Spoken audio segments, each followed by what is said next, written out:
Did you know there is one day in the week with more blessings than any other? That is Friday, the best day in Islam. But before we continue, hit subscribe right now to reign the deen of Allah here on Suleysh Abdallah's channel. Let's discover 10 powerful things every Muslim should do on Fridays. Number 1. Recite Surah Al-Kahf. The Prophet Muhammad said, whoever recites Surah Al-Kahf on Friday, a light will shine for him between this Friday and the next.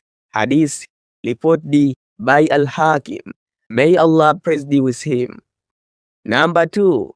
Send Salawat, peace and blessing upon the Prophet. Prophet Muhammad said in Hadith, increase your Salawat upon me on Fridays.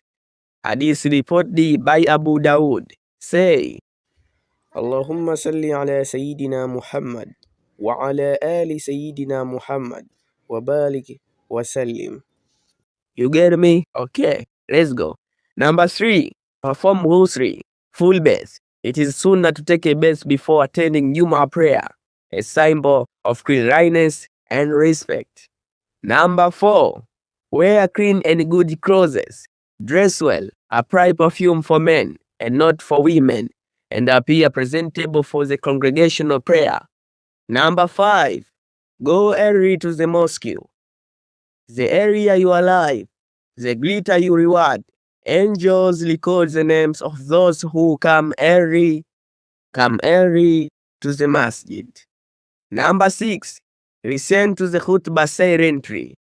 Don't talk or pray during the sermon. Listening quietly is a must. Listen, bro. Keep quiet, okay?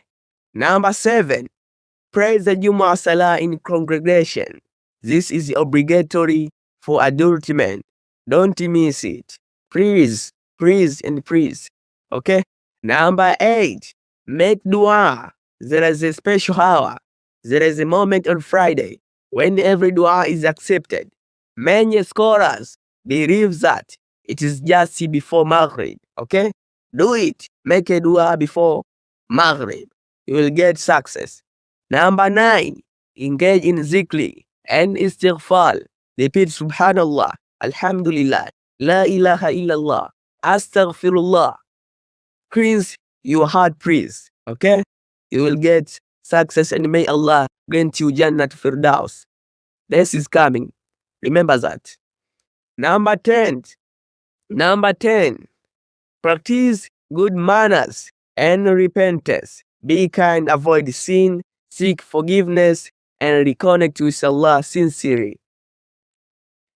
Dear brothers and sisters, I have been providing you 10 important sunnahs to do on Friday. Friday is a weekly chance for spiritual growth. Let's not waste it. Live the sunnah and in Allah's mercy. Subscribe to Suleysh Abdallah now and share this reminder with others. Let's spread the right of Islam together. Thank you for watching.